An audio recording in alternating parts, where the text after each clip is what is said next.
ओम श्री सांब शिवाय नमः।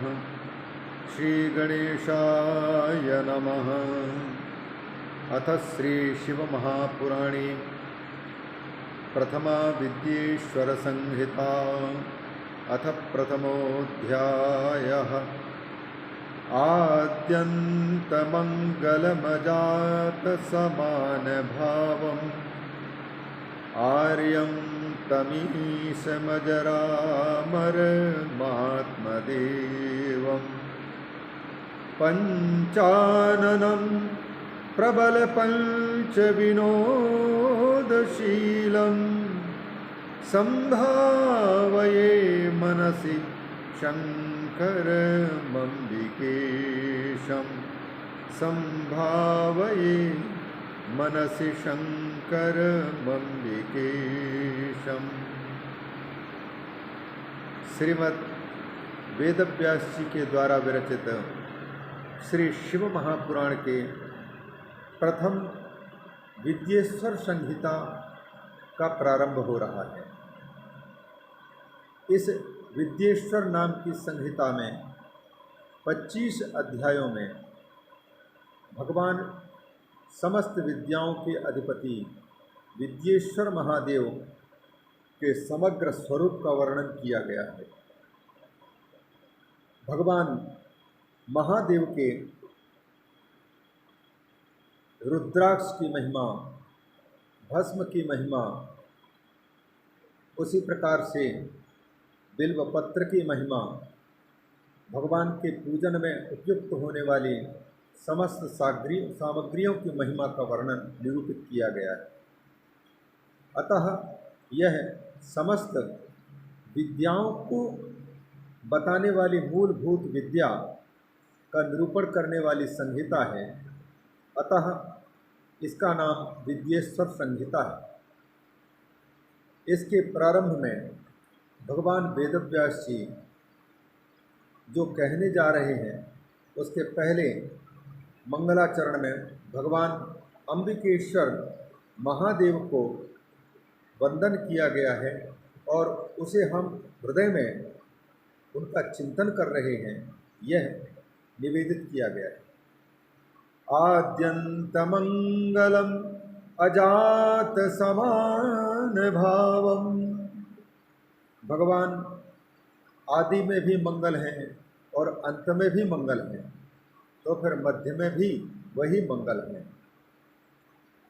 किसी भी कार्य के प्रारंभ में मंगल आचरण और मध्य में भी मंगल आचरण और अंत में भी मंगल आचरण सब प्रकार के विघ्नों को दूर करने के लिए और निर्विघ्न कार्य के संपादन के लिए किया जाता है। यहाँ तो भगवान साक्षात स्वयं मंगलम भगवान शंभुर मंगलम वृषभध्वजः मंगलम पार्वतीनाथो मंगलायतनो हरः। मंगल में भगवान का स्वरूप निरूपित करने वाली यह संहिता है। अतः प्रारंभ में उन्हीं समस्त मंगलों के भी परम मंगल रूप मंगलानाम च मंगलम ऐसे भगवान शिव को वंदन किया जा रहा है, चिंतन करने की बात लिखी जा रही है। आद्यंत मंगलम, भगवान है आदि मंगल और अंत मंगल और मध्य मंगल है। इसीलिए प्रत्येक कार्य के प्रारंभ में, मध्य में और अंत में यदि मंगलमय परमात्मा का स्मरण किया जाता है तो वह कार्य भी आदि मंगल, मध्य मंगल और अंत मंगल करने वाला होता है। मंगलादीनि मंगल मध्यानि मंगलांतानि च शास्त्राणि प्रथन्ते तदध्येतारश्च आयुष्मत्पुरुषः पुरुषाः। मंगलमय शास्त्रों का अध्ययन करने वाले लोगों का भी मंगलमय जीवन बनता है। अतः यहाँ पर भगवान शिव को समस्त मंगलों के भी मंगल के रूप में स्मरण किया जा रहा है। भगवान आदि मंगल हैं, उन्हें हम अपने हृदय में चिंतन करें। मध्य में भी वही मंगल हैं और अंत में भी वही मंगल हैं। मंगल भवन अमंगलहारी। भगवान स्वयं मंगलमय होते हुए भी मंगलों के भी मंगल, मंगलों के भी भवन मंगल अपने इष्ट देव प्रभु श्री विष्णु को राम के रूप में स्मरण करते हैं। उमा सहित जेहि जपत पुरारी। अतः मंगलमय परमात्मा का जो स्मरण करते हैं, ध्यान करते हैं, चिंतन करते हैं, वो भी मंगलमय बनते हैं। उनकी हर चेष्टा मंगलमयी हो जाती है। अतः अपने जीवन को मंगलमय बनाना यदि चाहते हैं तो मंगलमय भगवान की मंगलमयी कथा को सुनने के पहले मंगलमय भगवान का स्मरण करना चाहिए। आद्यंत मंगलम अजात समान भावम। और संसार में ऐसा कोई दूसरा नहीं है जो भगवान की समता कर सके। समान भावम, अजातः समान भावः मतलब समानत्वम सामान्यम। यस्य, जिस परमात्मा की समानता करने वाला कोई दूसरा है नहीं, अर्थात अद्वितीय है परमात्मा। न तत्समोस्तभ्यधिकः कुतोऽन्यः न तस्य प्रतिमा अस्ति यस्य नाम महद यशः। परमात्मा के समान तो केवल परमात्मा ही, उनसे बढ़कर के और कोई दूसरा हो कैसे सकता है। बराबर के भी कोई नहीं हो सकते। इसलिए भगवान शिव को कहा जाता है अजात समान भावः, अर्थात जिनके समानता रखने वाले कोई दूसरे हैं नहीं। ऐसे भगवान का हम चिंतन करते हैं। आर्य, आर्य का मतलब वंदनीय, पूज्य। उसी प्रकार से ईशम अजरामरम आत्मदेवम, जो भगवान संपूर्ण जगत पर शासन करने का सामर्थ्य रखते हैं और स्वयं जरा रहित हैं। अतः जो भगवान जरा रहित हैं वह अपने आराधकों को भी जरा अवस्था से रहित करते हैं और स्वयं अमर हैं। अतः भगवान के अमरेश्वर भगवान के शरण लेने वालों को भी भगवान अमर बनाते हैं। क्योंकि जीव तो स्वयं अमृतस्य पुत्रः, अमृत का पुत्र है ही, लेकिन अमृत की ओर से विमुख होकर के स्वयं की अमृतत्व को पहचानने में विलंब कर रहा है। तब तक के लिए उसे लगता है कि हम मरण धर्मा हैं, मरने वाले हैं, जन्मने वाले हैं। जन्मने और मरने वाले इस शरीर के साथ में तादात्म्य होने से जीव अपने आप को जन्मने वाला, मरने वाला, वृद्धावस्था को प्राप्त होने वाला, जरा रोगग्रस्त अवस्था वाला मान लेता है। लेकिन भगवान शिव क्योंकि अमर हैं, ऐसे भगवान के चरण कमलों का जो चिंतन करते हैं उन्हें भी भगवत कृपा से अपने अमरत्व का भान, अमृतत्व का भान हो जाता है। इन्हीं आशाओं से भगवान के अमरमय रूप का स्मरण करना चाहिए। आत्मदेवम, आत्म तत्व और परमात्म तत्व को जो प्रकाशन करने वाले हैं, ऐसे भगवान के हम स्मरण करते हैं जिनके 5 मुख हैं, पंचाननम, और इनके साथ साथ में पंच विनोदशीलम, 5 प्रकार के वो लीलाएं करते हैं। उत्पत्ति, स्थिति, प्रलय, निरोध और अनुग्रह। ये 5 प्रकार की लीलाएं जिनकी नित्य चल रही हैं और जो स्वयं पंचमुख भगवान शिव हैं, उनको हम अपने हृदय में चिंतन करते हैं। संभावये मनसि शंकरमम्बिकेशं। व्यास उवाच धर्मक्षेत्रे महाक्षेत्रे गंगाकालिंदी संगमे प्रयागे परमे पुण्ये ब्रह्मलोकस्य वर्त्मनि मुनयः संसितात्मानः सत्यव्रतपरायणाः महौजसो महाभागा महासत्रम वितेजिरे। भगवान वेदव्यास जी प्रारंभ में कहते हैं तीर्थराज प्रयाग धर्म क्षेत्र है। जहाँ पर बड़े बड़े धर्म के कार्य किए जाते हों उस क्षेत्र का नाम धर्म क्षेत्र होता है। इसीलिए वो महान क्षेत्र है, वंदनीय क्षेत्र है। और इसलिए भी महाक्षेत्र है, धर्म क्षेत्र है, क्योंकि स्वयं भगवती कालिंदी, भगवती गंगा और भगवती सरस्वती, इन तीन तीन महानदियों का सम्मिलन जिस तीर्थ में हो रहा हो, वह परम पावन और किसी धार्मिक कार्य को जल्दी सफलता प्रदान करने वाला क्षेत्र कहलाता है। तो गंगा कालिंदी के संगम में इस तीर्थराज प्रयाग में, जो कि ब्रह्मलोकस्य वर्तमनि, साक्षात ब्रह्मलोक को जिन्हें प्राप्त करना हो या अपने ब्रह्मत्व की पहचान करना हो, उनके लिए ये परम पवित्र भूमि है। ऐसे परम पवित्र भूमि में एक बार ऐसे संत महर्षि ऋषि मुनि एकत्रित हुए, जो कि निरंतर परमात्मा का चिंतन करते रहते थे। मुनयः संसितात्मानः, जिनका स्वरूप अत्यंत वंदनीय था। सत्यव्रतपरायणाः, सत्य ही बोलना, सत्य ही आचरण करना जिनके जीवन का एक व्रत बन चुका था, ऐसे परम ओजस्वी, परम भाग्यवान एक विशाल सत्र का आयोजन तीर्थराज प्रयाग में किया। तत्र सत्रम समाकर्ण्य व्यास शिष्यो महामुनि आजगाम मुनि द्रष्टुम सूतः पौराणिकोत्तमः। जब व्यास जी के शिष्य रोमहर्षण ऋषि को यह ज्ञात हुआ कि तीर्थराज प्रयाग में बड़े बड़े महात्मा एकत्रित हुए हैं और विशाल सत्र का आयोजन कर रखे हैं, तो मुनियों के दर्शन करने के लिए पौराणिकों में उत्तम रोमहर्षण ऋषि जी तीर्थराज प्रयाग में पहुँचे। तम दृष्ट्वा सूतमायान्तं हर्षिता मुनयस्तदा चेतसा सुप्रसन्नेन पूजां चक्रुर्यथा विधि।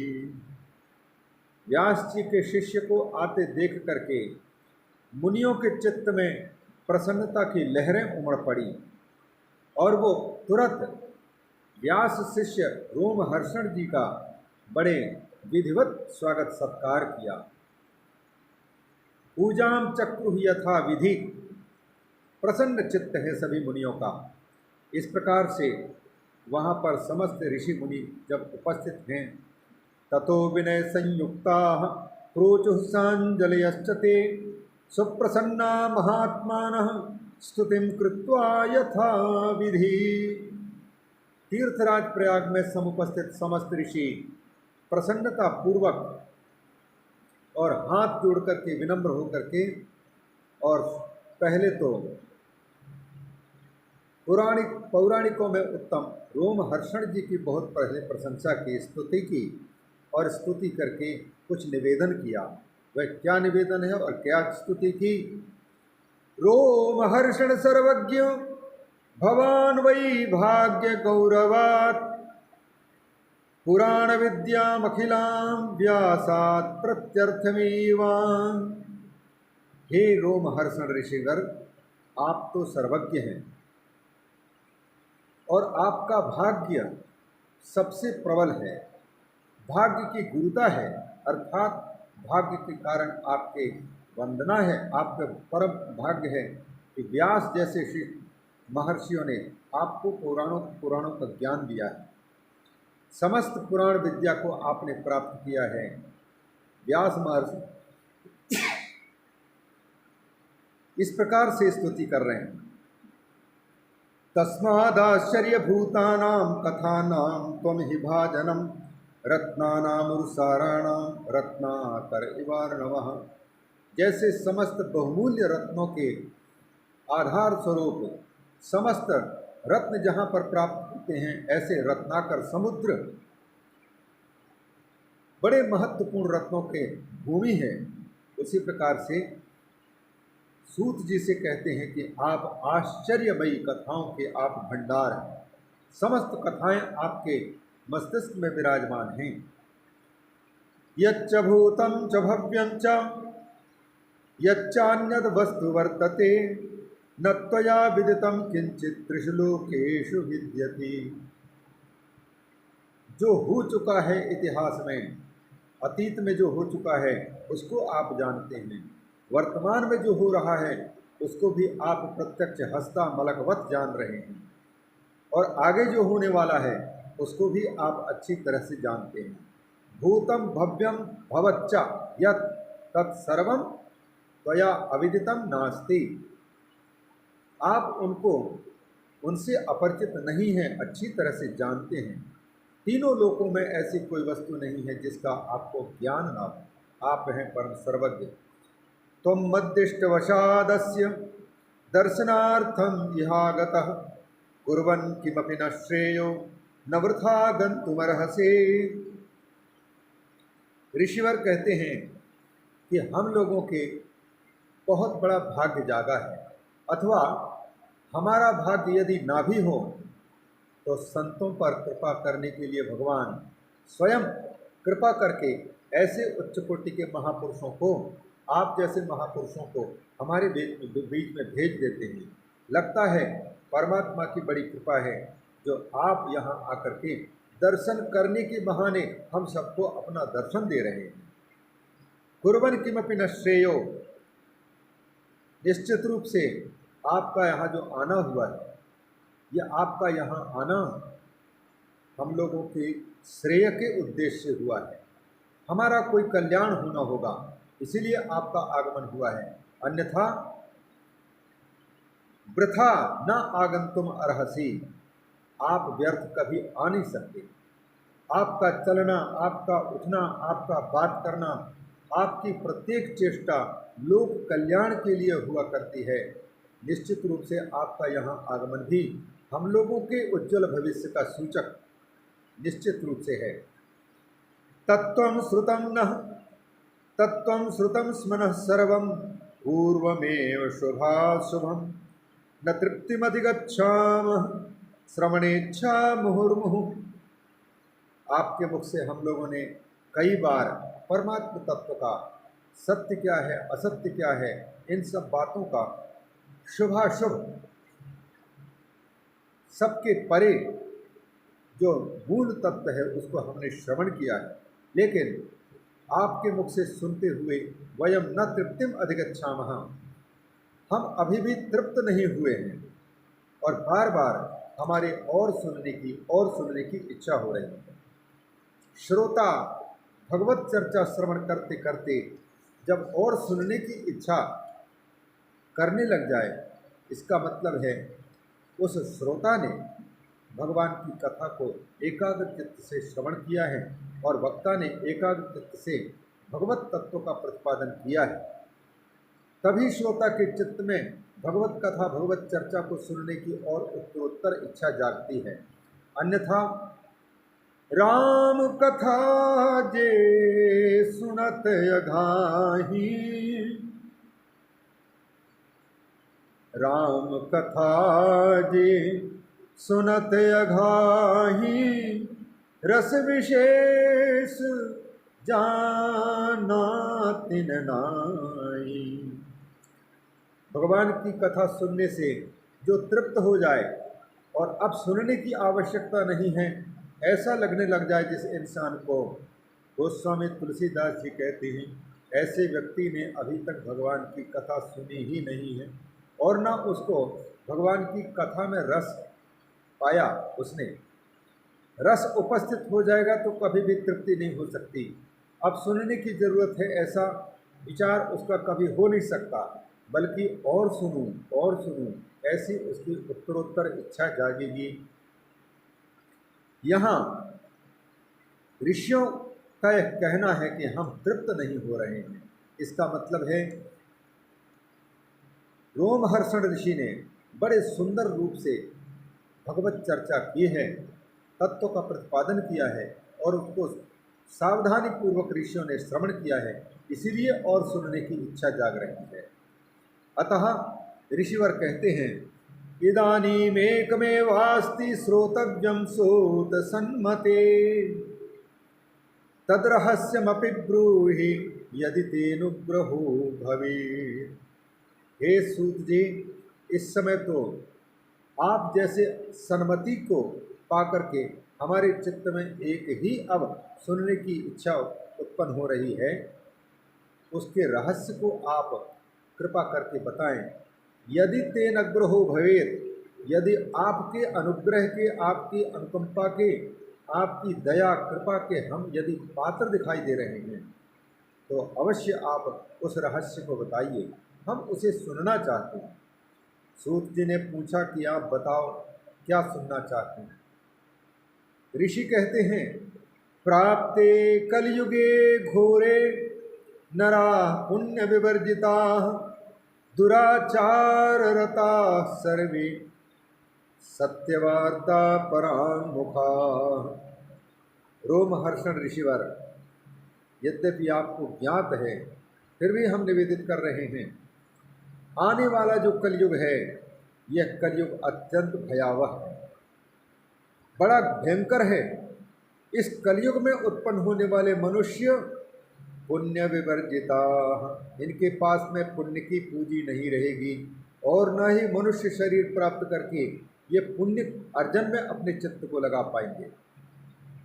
दुराचार रता सर्वे, एक सूर्य से लेकर के लास्ट अंतिम तक सबके सब दुराचारी होंगे, गलत आचरण करेंगे, सदाचारी तो कोई नहीं दिखाई दे रहा है।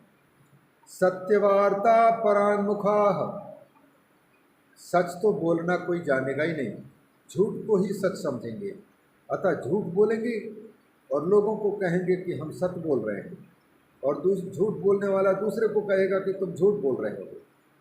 ऐसा एक भयंकर कलयुग आने वाला है और इस कलयुग को देख करके हम सबका क्या होगा, साथ ही साथ आगे आने वाली प्रजा का क्या होगा, यह हम लोगों के चित्त में भविष्य की चिंता जाग रही है। क्यों? क्योंकि ये कलयुग है। इस कलयुग में मनुष्य बड़े विचित्र हो जाते हैं। परापवाद निरताः परद्रव्याभिलाषिणः परस्त्री सक्त मनसः परहिंसा परायणाः देहात्मदृष्टयो मूढ़ा नास्तिकाः पशुबुद्धयः मातृपितृकृतद्वेषाः स्त्रीदेवाः कामकिंकराः।